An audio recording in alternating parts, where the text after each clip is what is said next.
By 7:30 a.m.,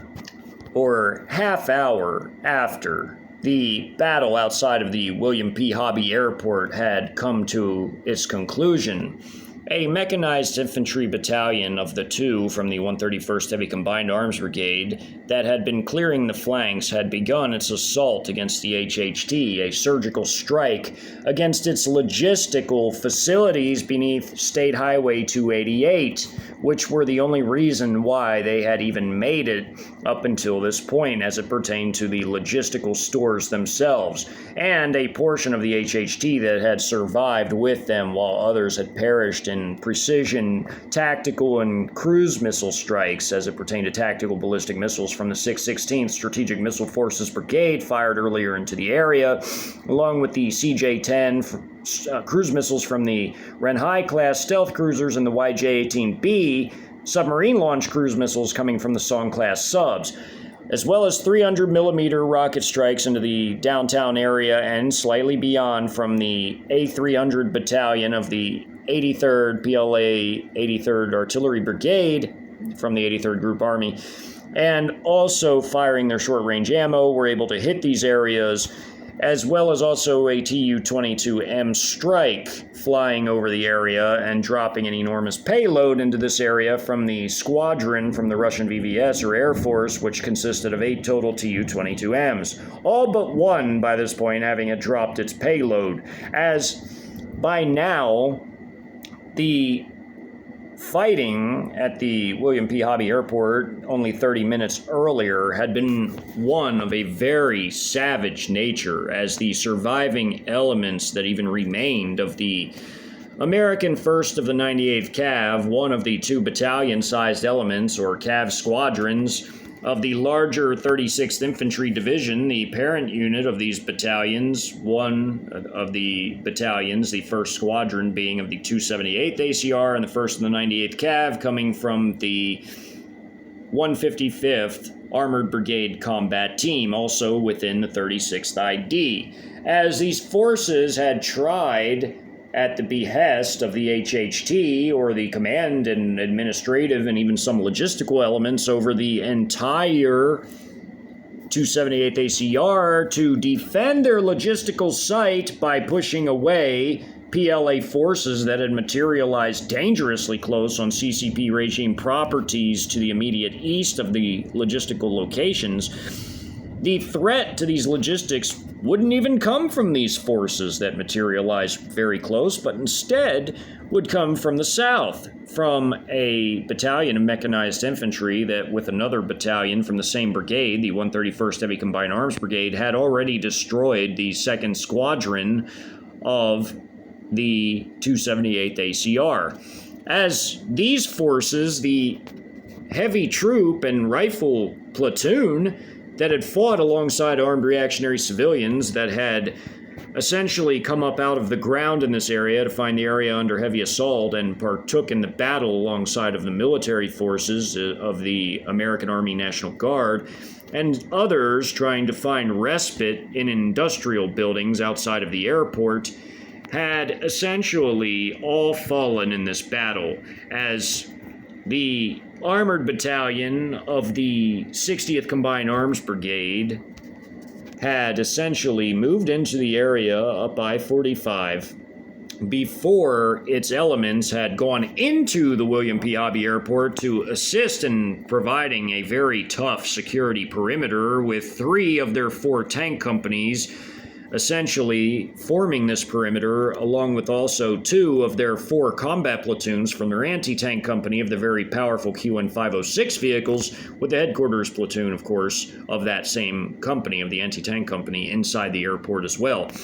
They were also joined by a SHORAD battalion from the 83rd Air Defense Artillery Brigade of the Type 625E systems of short-range air defense, which comprised the batteries of that battalion, as well as also the support battalion from the Air Defense Artillery Brigade, the 83rd,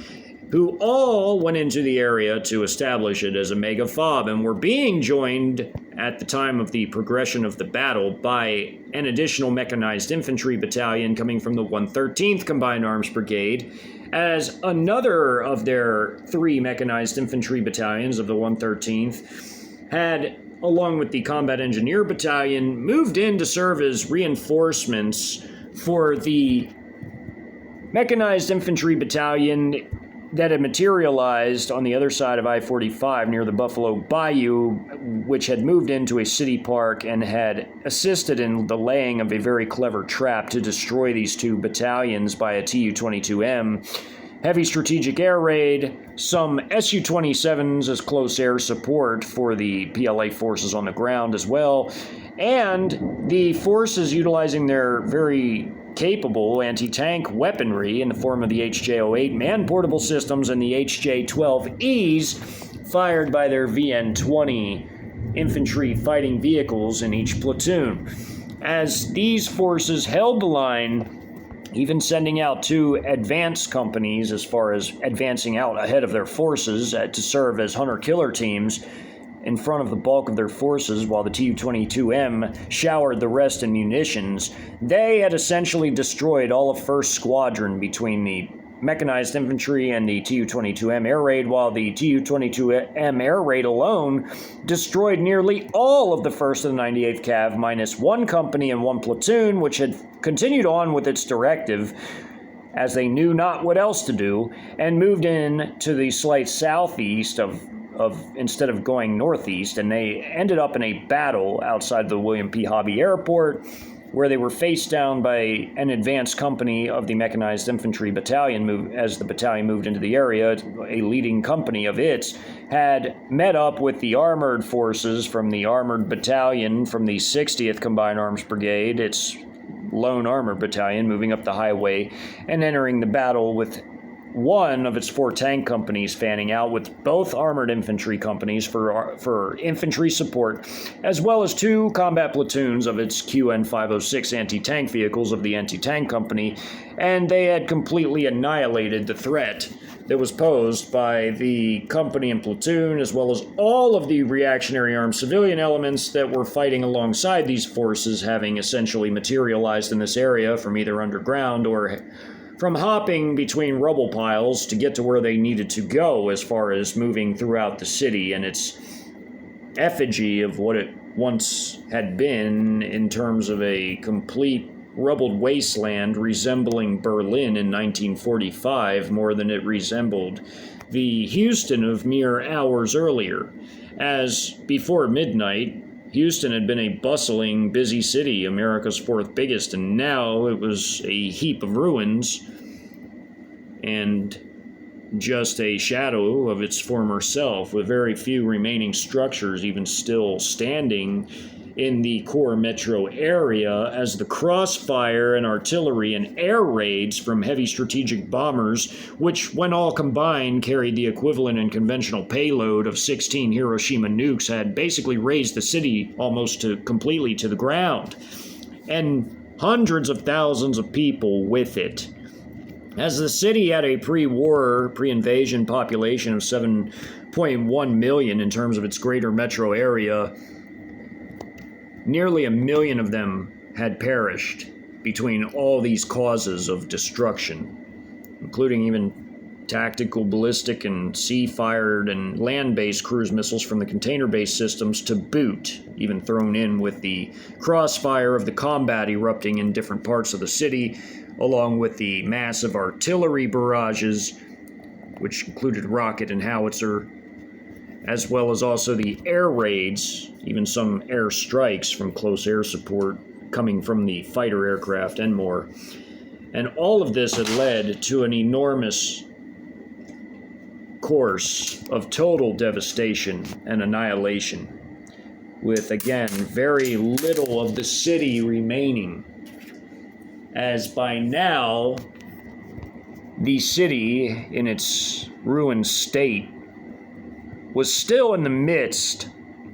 of some very savage combat, although it was beginning to come to its close.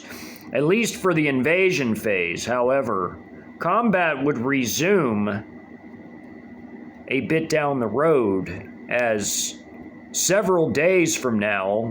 when news of America's surrender would be broadcast by the Chinese on loudspeakers, broadcasting the Secretary of State actually reading the announcement, as that was the most senior of figures they would allow to do this, as well as also broadcasting in Mandarin to their own forces and any other local languages as it pertained to other coalition members in different areas. The armed reactionary civilians, having had all perished for being reactionary, would be replaced over time by partisan uprisings from other groups of civilians that would rise to the occasion. And although they would be slaughtered in massive numbers early on, as they would acquire better and better weaponry, even experience, and also training, as good group leaders would train their people and do it well, they would become more of a nuisance to the occupiers as time would go on. But at first, they would have a very slippery slope to scale to be able to get to where they could become a bona fide danger to the occupation forces. Because at first, they would suffer massively, just as they did during the 4-day invasion.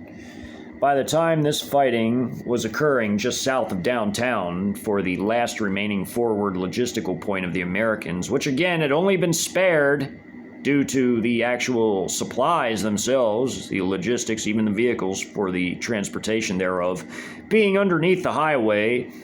and though there were, by this point, thousands of loitering munitions having already been fired, this was a target-rich environment, and the most recent wave of loitering munitions fired had been to support actions on the flanks in this area, fighting in downtown, in these areas, as well as even the fighting that had occurred in this area with the remnants of the fragmentation-equipped CH-901As having ended up being utilized on the, not just the civilians as they were intended for, but also on some of the military forces before the headquarters battalion of the 113th had begun to load up a fresh volley of heat warhead-equipped rounds that were to have been utilized on the armor, but now, with this fighting having had wrapped up before they even fired them, would be utilized in support of the fighting that had broken out in this area here. In addition to the HE-equipped warheads on these loitering munitions from the headquarters battalion's dedicated drone sections of the 131st, mixing both heat and HE-equipped CH-901As for this battle, as there would be 830 reactionary armed civilians in this area, between the 250 entering from the north and the 530 that were already on this side of the river in the south, alongside of the 70 surviving members of the HHT, as 80 of them had perished in the missile strikes on their headquarters and admin buildings that would have been used for the command elements, with the commander having had survived just by being outside of those areas at the time when the missile strikes had come in, because he was at the point of logistics inspecting the site. The rocket strikes, Tu-22M air raid, and missile strikes had come in and decimated 80 of the 150 troops, with 70 remaining alive, and now helping to organize the defense in the area with the reactionary armed civilians being used in an ad hoc advisory role as well as fighting themselves. The fighting, as nasty as it was in downtown, was forcing some of the reactionary civilians to flee the area, only to find themselves jumping from the fire into the frying pan, as the combat here, though not as nasty as what was occurring in downtown, was still horribly savage. And they, in this area, of which this map opens up an hour into the fighting that began at 7:30, so this map opens up at 8:30,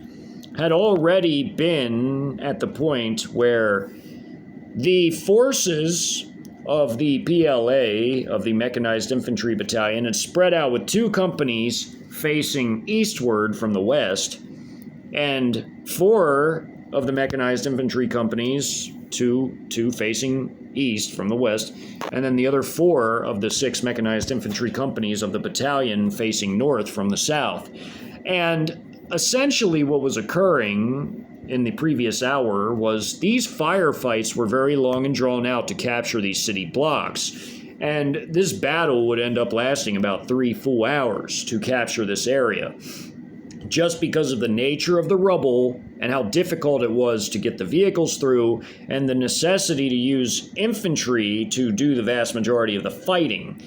And although they would receive generous support from their own fire support company, from their 2 rocket platoons of the Type 63 multiple launch rocket systems, light artillery systems, which are pretty destructive in terms of just being a light artillery system, as well as the 120 millimeter assault gun / mortars, the self-propelled PLL-05s, which could arc their fire as a mortar or direct fire as an assault gun.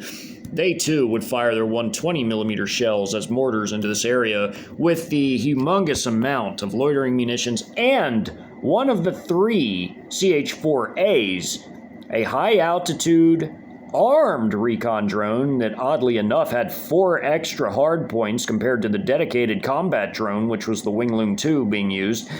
and could fit 4 additional air-to-ground munitions, would be called in to support the ground operations. As there also were the Wingloom 2s. There were 20 earmarked for the entire campaign, but they were being utilized elsewhere as the fighting was hitting a crescendo, at least in the core metro area. And all of the aircraft, except for the 1 remaining Tu-22M that was still airborne and lingering over the target area, had all utilized their air-to-ground munitions and much of their fuel and had returned back to base. As the Tu-22M would have to soon return due to fuel considerations, it would jettison its payload on the way out, as a target destination would be chosen for it to jettison its payloads, which would occur to the south of the core metro area, hitting an area inside of League City again for the second time, as another Tu-22M will have already hit it and destroyed much of the 1st of the 141st from the 256th Infantry Brigade Combat Team, itself an artillery battalion whose remaining elements, along with Navy and Coast Guard personnel having had fled from first Texas City and then from League City as the PLAN Marines were entering, would, with over 2,000 armed reactionary civilians, try to constitute a final defense in Alvin, Texas, which would fail miserably, as the PLAN Marines would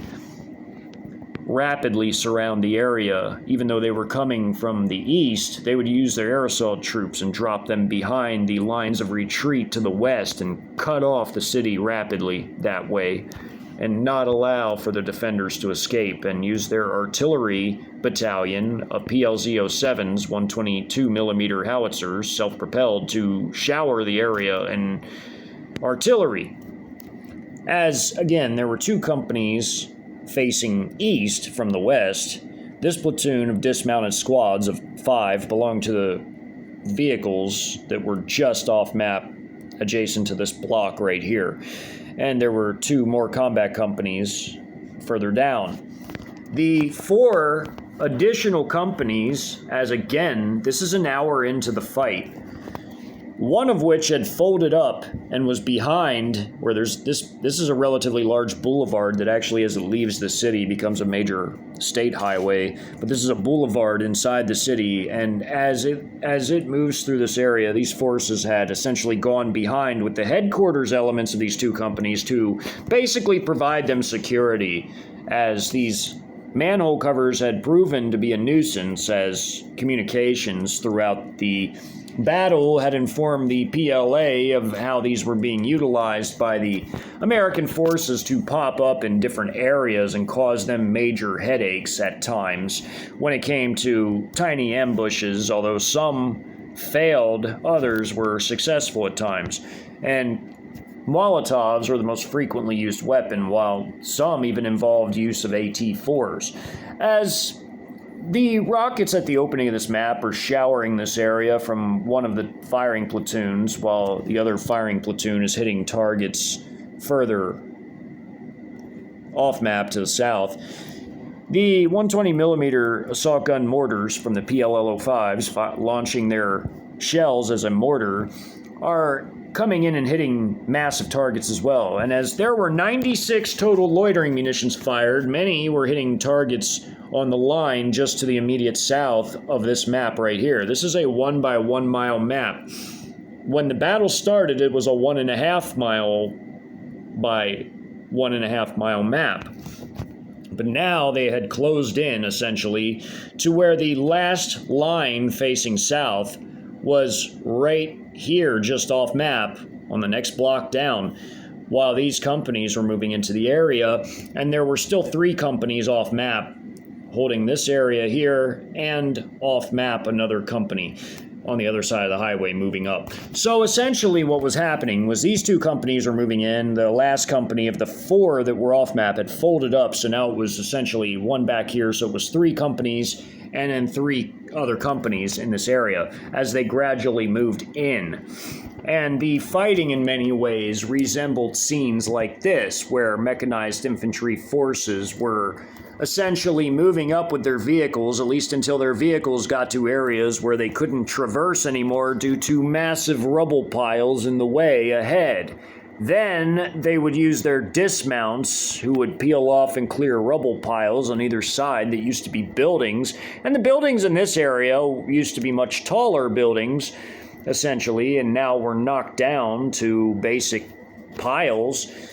These buildings were brick, concrete, stone, and other types of building materials. These were taller buildings as this was closer to downtown. And metal, of course, such as metal girders and beams and whatnot. And these had become massive rubble heaps due to the Tu-22M, the missile strikes from cruise and tactical ballistic missile from DF-11A that had destroyed these buildings used by the American HHT as their offices for their administrative forces, while their logistics were safely nestled beneath the highway overpass in this area of Highway 288, which was a state highway. These were highway interchanges right here that connected the 610 ring road that went around the downtown area to Highway 288, which was a state highway that went through this area. These were the interchanges. This was a freight rail line in the brown. And in the mauve color coding, of course, is the civilian metro line that was on the stilting. Great care was taken not to destroy the highway or the local passenger rail infrastructure, including even possibly, if possible, not to destroy the other rail, but if it was destroyed, it would be repaired in due time after the campaign. This vehicle platoon had all of its dismounted squads north of it, while this platoon to the north of it had its squads, this platoon to the north, and then this vehicle platoon again had their squads here. So essentially it's one company and one platoon of combat troops operating in this area. As they were taking ample time to have to clear these rubble piles and contend with armed reactionary civilians coming from across the river by this point in time, as they arrived in this area here after bounding across this boulevard, they captured these areas and were now pressing their next assault as they prepared to move on against the logistics in this area, all of which were underneath these highway overpass areas here with the tents on each side and the entry and exit ramps from the highway, of which there were even civilians trying to run on the highway itself to transit to other areas, although they were finding out the hard way, and most already had, that they became massive targets when they were on top of buildings that remained or whether they were on the highways for loitering munitions and other types of weapons. Weapons that wouldn't necessarily destroy the highway, but could cause it minor damages that could be fixed. As again, the highways, of course, with a loitering munition, the holes that could be created could be patched up, but large weapons like artillery, rocket artillery, airdrop munitions, and such were completely off limits. Cruise missiles, ballistic missiles, all of that was off limits as it would completely destroy a massive segment of highway, hence they weren't used. But in the opening of this map, as this grouping of 250 armed reactionary civilians are trying to move through this area in 2 different prongs, there's other ones that actually get out of this area alive, because On this earthen embankment right here that runs alongside this street where it crosses this bridge, there's concrete abutments on either side of Buffalo Bayou, mostly along this street right here, because this area is prone to flooding due to the hurricane season and torrential downpours in this part of the country. And though there's concrete abutments right here, there's also drainage corridors that drain from the streets out into the Buffalo Bayou River, and there's an embankment right here, and these are some of those corridors. But for forces to cross between the river, they have to dangerously appear above ground and cross bridges or swim if they're bold enough. And they're finding out that to flee the area being rocketed, they have to come above ground and come over into this area that way. At least here they do. And these culverts, which are drainage corridors, which are large drainage pipes that connect to the sewer system and the underground maintenance tunnels, including the one on this side right here, on this side of the street, those have now civilians back and forth transiting beneath the city. There's a whole underground network of tunnels and manhole covers, although they're a portal into the city's underworld. The fact that there's literally millions of people underground by this point, everywhere throughout the whole metro area, in addition to those that still remained above ground where the fighting's occurring, made clearing the underground an issue that would have to be dealt with once the entire battle above ground had concluded, as there were so many people underground, and many would remain there, fearful to return above ground until the fighting had concluded because of how brutal it was and how destructive it had been already, with the underground seemingly the only way to get away from the massive tonnage of munitions in the many, many, many thousands of tons having been dropped on the city, having flown into the city in terms of missiles, having been fired from tanks and other types of vehicles, having been fired by artillery. It was destruction on a wholesale level, and many people would remain underground until the fighting had essentially wrapped up, which ultimately it never would. But in terms of the invasion phase and the surrender announcement, many would remain underground until that had occurred, some seeing it as their chance to get up and get out of the suffocating life being down there with millions of stinking people that essentially would have smelled horrible by that point and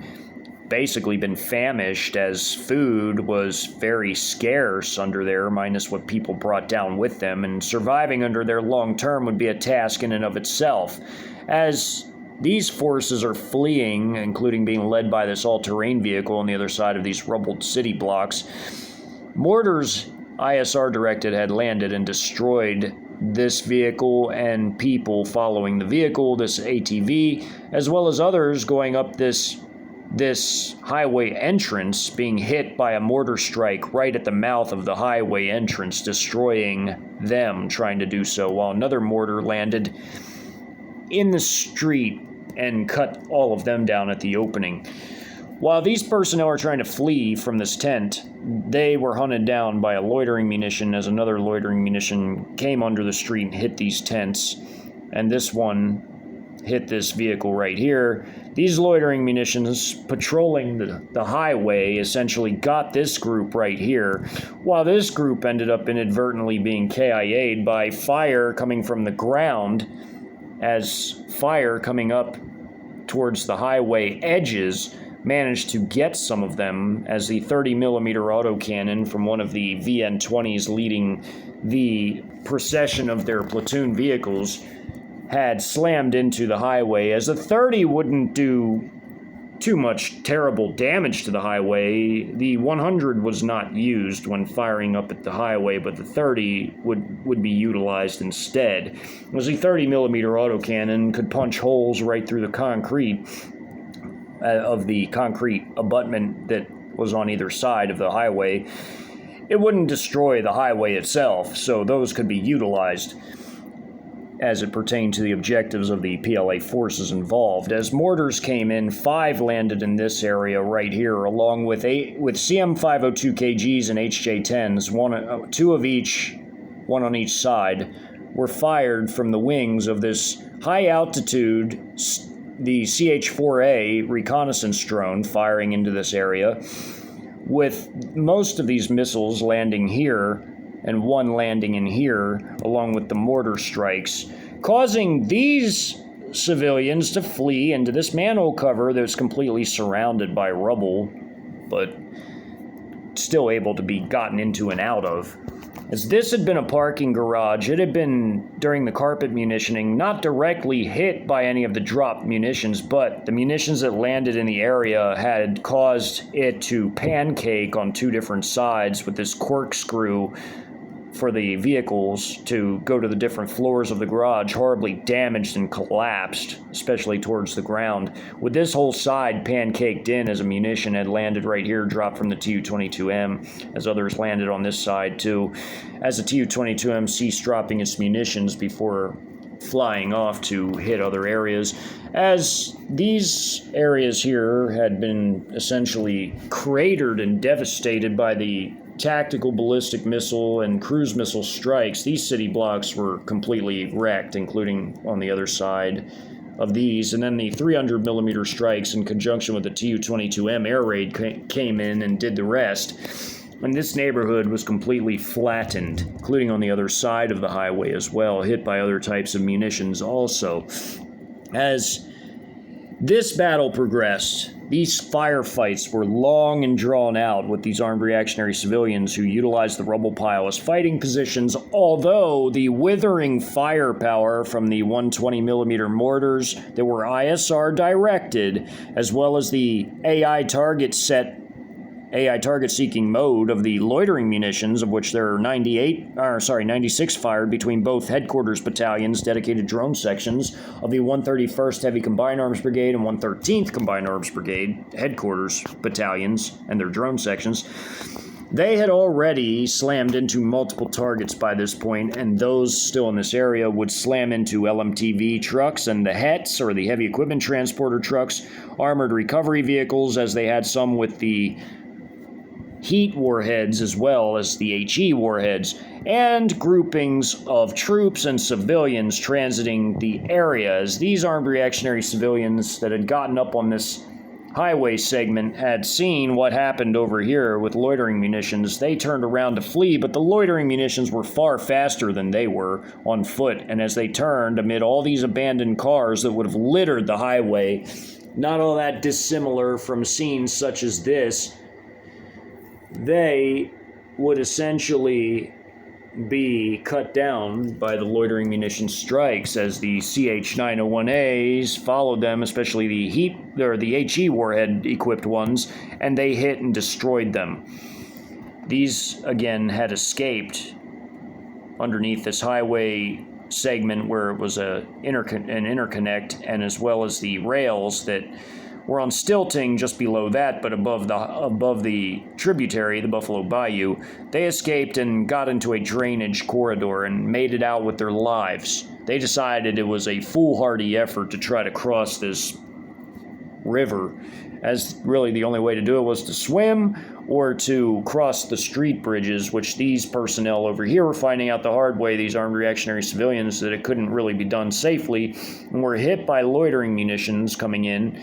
and eliminating them in great numbers as they tried to cross. And this entire prong had been completely mowed down by the rocket fire, loitering munitions, and fire coming from the troops taking position in this rubble-piled city block that used to be buildings. They in this wedge formation and they in a line formation looking this way had completely held down this bridge crossing right here, cutting them down while also firing parts of the wedge, firing across at these personnel, with this squad about to advance into this area once these personnel had been cut down, with this half squad firing on them and this half squad firing on them, with this squad moving up and below this half squad, throwing grenades up there as they were firing at them as well with the vehicle-based fire. At least for now, they couldn't proceed any further because the rubble was too tall blocking the street, as it was here as well due to the missile strike causing such a big crater and the building it destroyed being relatively large and obstructing the path for vehicles in this area, including all these cruise missiles that landed here as well. These were several cruise missile hits in each spot. So the rubble got thrown around in huge piles out into the street from that and that alone, and then the Tu-22M and 300mm strikes just added that much more to it. But they could fire upwards, such as what happened in the highway segment right here. They could fire also arced fire beneath the highway at forces over here slamming into rubble piles, but they could not traverse the rubble. It was too steep on this side. It was steep, so they had to stop, essentially, and hold the area down with their vehicles while another, again, company of the 4 that had been down here folded up onto them and fell in on them, basically, behind them, to watch the area behind them and their headquarters platoons, while these dismounted troops watched the bridge crossings. And now, after they defeated these personnel here, prepared to basically bound across while this squad held this area. This half squad bounded over here and now engaged these personnel on the other side of this city block, while these personnel here bounded here and likewise assisted them when they were right here in finishing this group off. While that happened, this full squad, after defeating these personnel, bounded across, and we're now holding down this area, finishing off any enemies that got over here, which included enemies from this prong, as mortar strikes that were ISR directed came in to assist this squad that was now embattled as they made it into this area, as was this half squad getting here, as they vectored their fire into this area, while mortar strikes came in and eliminated the surviving members of this prong that had made it across the bridge into this area, ostensibly to try to get underground on this side of the river, but they never made it. Personnel in these drainage culverts here and here and above on this ground near the highway segments would partake in the battle by firing up and at the personnel once they would advance into this area here. As right now, as this was going on, this took a number of minutes to do. Just to get over here took minutes. They were in a drawn-out firefight with these personnel to capture every individual rubble pile, as well as also suppress the potential inadvertent reinforcements for them coming from across the bridge. And they managed to do so, but it did cost them some lives. Each of these 2 squads lost a soldier, a personnel. So 2 personnel perished from these 2 squads, 1 each. This squad in the wedge lost 2 personnel. Combat medics essentially would come and evacuate them, and mostly because they took shots in the head, essentially, and that was why they lost those personnel. As difficult as that was, the longer they spent in these positions, the higher the likelihood that something like that could happen to them. But finally, as they bounded across into new positions, capturing these former buildings and now fighting the remainder of the forces crossing into this area, as well as those in these piles, they were now engaged in a new series of firefights over here, while this squad from this platoon over here now moved up to watch this drainage, or this manhole cover, to ensure that the backs watched their 6 o'clock, make sure that these troops were safe as they bounded ahead after clearing these enemies from this area, including those that rushed into the area here, with the aid of mortar strikes. Of course, there were loitering munition strikes, including a heat warhead-equipped strike on this technical beneath the highway right here, which blasted it into multiple pieces, as it was a heat warhead weapon, and all this was a civilian vehicle, wiped out 2 personnel on the other side of it, while this one was a HE-equipped warhead and got a bunch of them underneath the highway segment there. As they got to the end of this pile, they were now watching this bridge for their other personnel in their 2 half squads to bound and cover tactically across the street while they watched the bridge. While that was going on at the same time, this squad from this same platoon, as these 4 squads on this block were right here, this squad also being part of this platoon of vehicles, crossed over the rubble piles in this area, between which used to be a street, and by the time they got to here, they were going to assist in overcoming this rubble pile here, where these 5 mortar strikes had come in and decimated these personnel, along with the missile strikes coming from a CM-502KG and an HJ-10 anti-tank missile, with the other missiles slamming into here and here, respectively, wiping out these personnel right away. While these personnel would be wiped out in a short firefight on this side, this squad was bounding over here before they stopped in a wedge formation and engaged this side and this side, basically in their wedge, to watch this side and this side, and the point man even watching ahead. But there was rubble blockage here, so there was no imminent danger of being fired at from immediately on the other side of the rubble pile. While at the opening, again, all of these loitering munitions came in and destroyed these vehicles. This armored recovery vehicle, the M88, the fuel truck, the LMTVs and HETs and MRAPs that were here posted up to guard the logistical sites, drivers and gunners taken out with them. These tents taken out by loitering munitions, including the troops outside of them. These troops tried to flee right away. They were hunted down by a loitering munition. The troops here were wiped out by a loitering munition, as well as this LMTV truck. This tent was destroyed. These troops fled the area, trying to get underneath this highway segment where they had other troops that were right here in position. They had not been KIA'd yet, but would get into a long and drawn-out firefight once these forces of this half squad and this full squad here had made it to this point.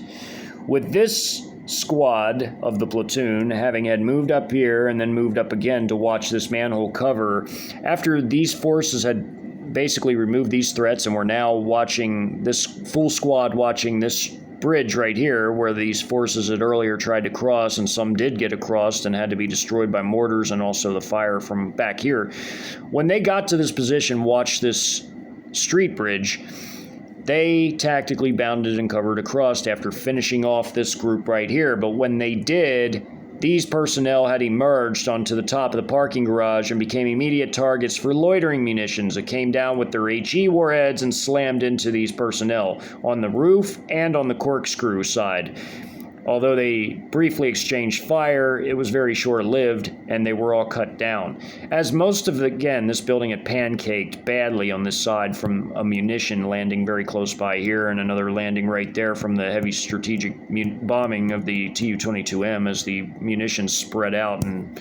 pounded big areas.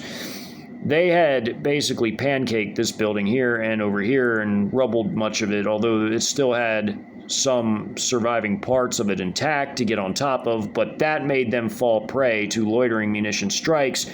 and the ground-based fire as these troops of this half squad finally moved in here and cut them down. And they did so at the same time this half squad moved in here and assisted by cutting these personnel down as they were emerging from the sewer. These 4 right here, these 4 personnel right here coming up out of the sewer, they mowed them down with their small arms. When this full squad bounded over here, they continued to watch this bridge in a wedge formation, but also were now engaging this grouping right here, while this half squad was helping them, while this half squad continued to watch this area as the loitering munitions had helped them remove the threat from this parking garage, mostly on the roof, but there were about 4 enemies on this corkscrew that they had eliminated with a well-placed 35mm grenade and a lot of small arms fire, as one of the men with one of those beneath his barrel fired one into this corkscrew area, and it detonated right behind the enemies and essentially cut them down. These were armed reactionary civilians that were not wearing body armor. They were not prepared. And as these forces now over here were exchanging fire, while one of the men on the wedge watched this bridge and could call out to the others if any more approached, they'd all been basically cut down by this point anyhow. But if any more approached, the wedge could have reoriented fire. But now they were focused on eliminating enemies over here. And they had fired a 35 millimeter grenade and arced it into this drainage culvert and had wiped out approximately 5 armed reactionary civilians that were down there inside of it, as you can see. And over here, there were another grouping of them in this culvert, and they now, upon firing over here, did a half squad at a time bound in cover after they had, again, eliminated these personnel up here. Half squad would bound while the other half squad laid suppressing fire, and then they would lay suppressing fire for the other half squad to bound. This is after they eliminated this culvert as a threat. With this half squad moving in here, this becoming a full squad up here, and now that they were a full squad, they were engaging in a wedge formation, enemies here, and these American troops right here. These had already been destroyed, these trucks, by loitering munitions, a Het and an LMTV. They were hit by these heat warhead-equipped loitering munitions and blasted into pieces.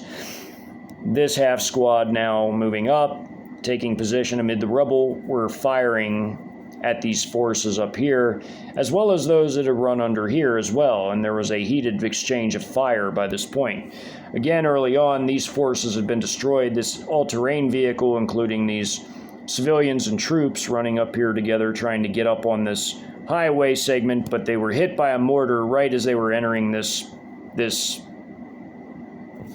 entry ramp to the highway. Loitering munition strike, mortar strike,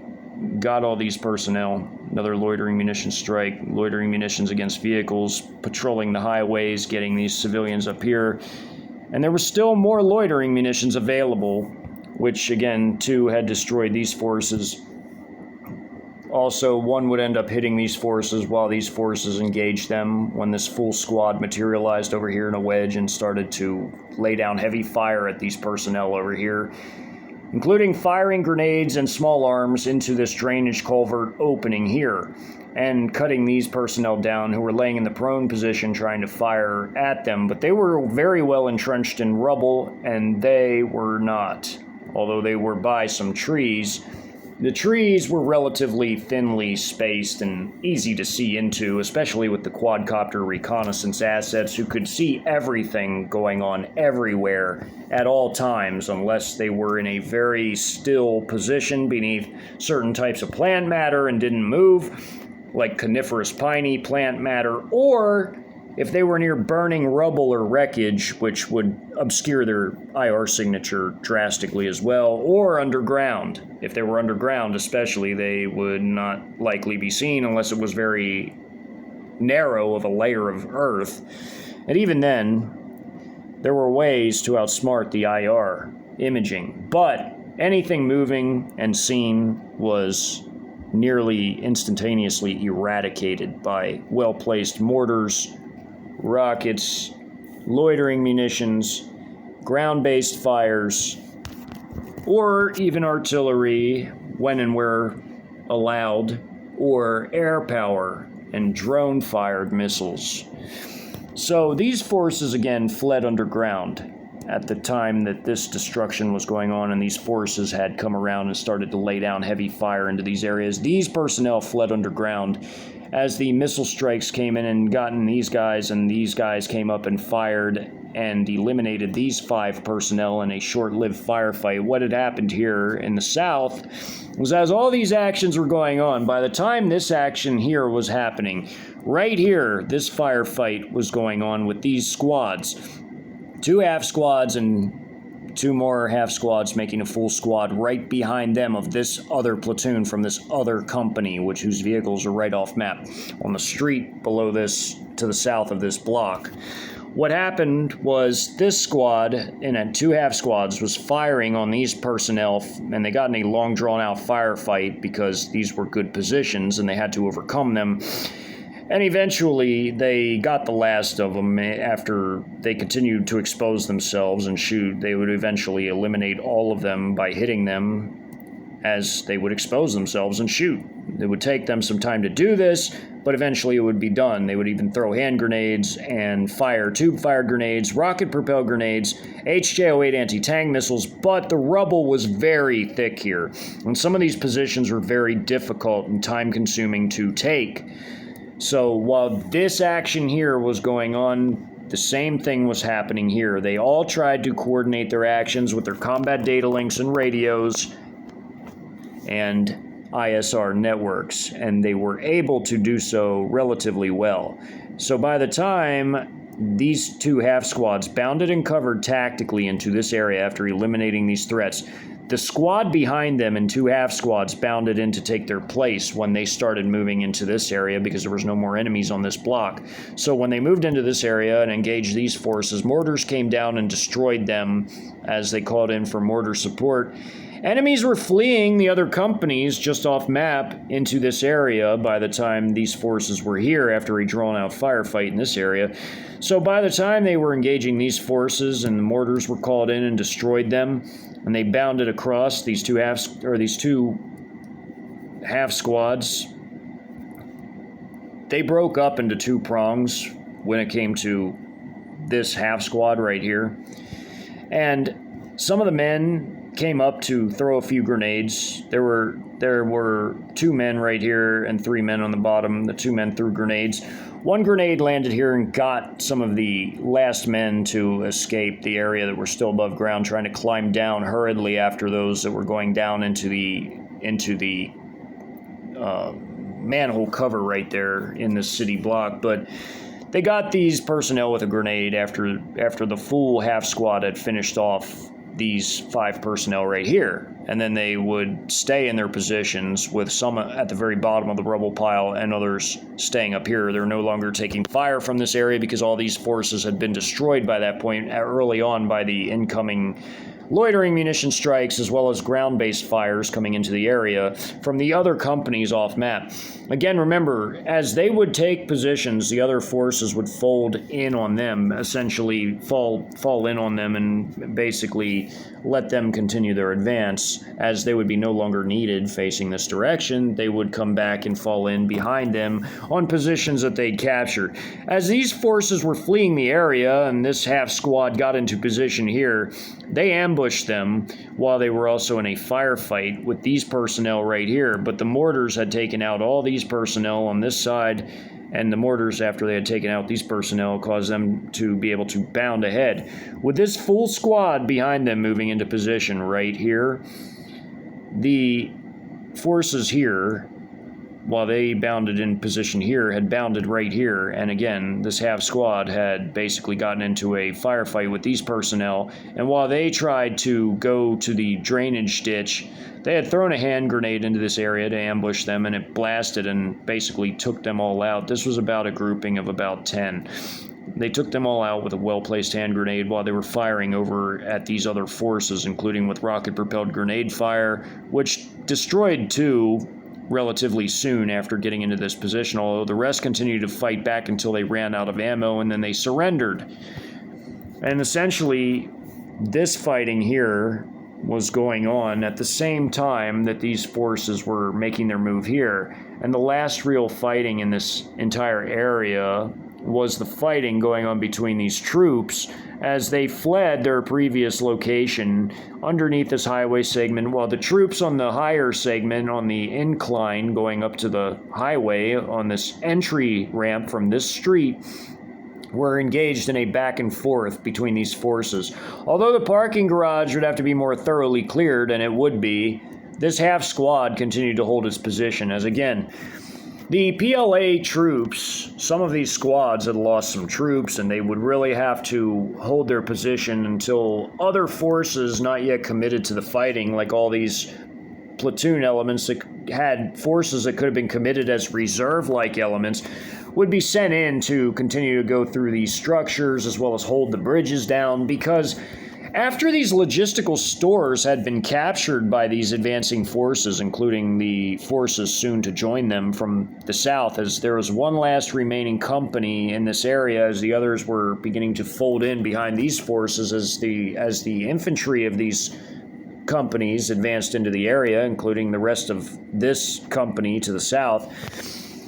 They would eventually, after capturing these prisoners of war, and including those who were underneath the highway segment, as soon as all these forces were KIA'd in the firefight, and a few more of these troops here that have fled underneath that were fighting as well got KIA'd amid the rubble and wreckage of these burning vehicles, and of course the troops that were all laying KIA'd in this street, some blasted into pieces due to the mortar strikes and loitering munition strikes. After this battle had wrapped up and the ISR spotted no more enemy activity in the area, the PLA troops would consolidate their forces after capturing completely this logistical storage area beneath 288 here, the state highway, and then would do a logistical resupply with their own logistics, of course, before pressing an attack directly north up these very bridges and a few others that were still intact and not destroyed into downtown, which was literally across the river and inside of 610 here, where it ran around the innermost downtown portions of the city. They would press their attack into the horribly rocket damaged and airdrop munition damaged southwest sections of the city, and they would move in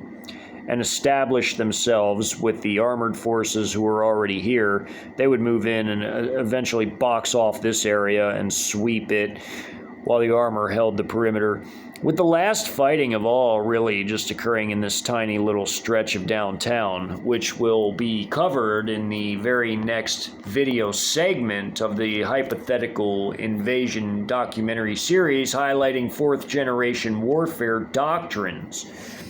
as by now the headquarters troops had all been either KIA'd or captured by the forces of the PLA Mechanized Infantry Battalion, one of two, from the 131st Heavy Combined Arms Brigade, moving into the area with enormous loitering munition support, their support coming from their very own fire support company that was part of their battalion, as well as even a high-altitude armed reconnaissance drone giving them support in the form of one of the three present CH-4As, with the Wingloom 2s all being reloaded with their air-to-ground ammunition after having had returned to their CCP property of origin to be reloaded by the ground crews that manned those drones. After this battle had wrapped up, by the time it ended,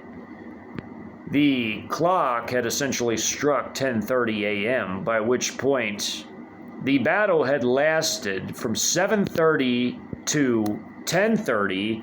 as this map again picks up an hour into the overall battle itself, as all of the events on this map take 2 hours to complete, as to capture each of these city blocks took approximately an hour, as well as holding off counterattacks from Americans desperately trying to flee the rocket artillery barrage happening just to the north from the 300mm rockets, only to be intercepted and destroyed by the PLA ground and loitering munitions forces, as well as also rocket strikes from 130mm rockets into this area between both bridges, and as well as forces that were in the middle of these two streets that crossed into this area beneath the highway and where the rail infrastructure was for the freight rail, as well as also 120mm strikes all throughout this map. This area here as well, and of course across the highway in this area here, as these strikes were devastating, as these 120mm mortars were very nasty weapons. While some, a very small number, had escaped into the drainage culverts, with these armed reactionary civilians eventually pulling away after the PLA forces began to approach and take their POWs, realizing that all the others had been wiped out. The vast majority of civilians underground, again, would remain there for some time, deathly afraid of coming above ground until the fighting had ceased, as it had become far too savage and too much had been destroyed for most intelligent people to willy-nilly just go up and be willing to throw their lives away in such a lost endeavor, such a lost cause. It was inevitable that the nation would be captured, but what needed to be done as a result was not to throw their lives away, but was to organize and coordinate and better equip themselves for the task of resisting. As again, it was about resistance continuity, not about what they could do in that very moment, as they could do little to nothing to stop what was occurring all throughout the field of battle.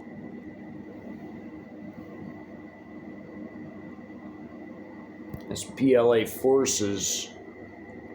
cutting their enemies down in massive waves.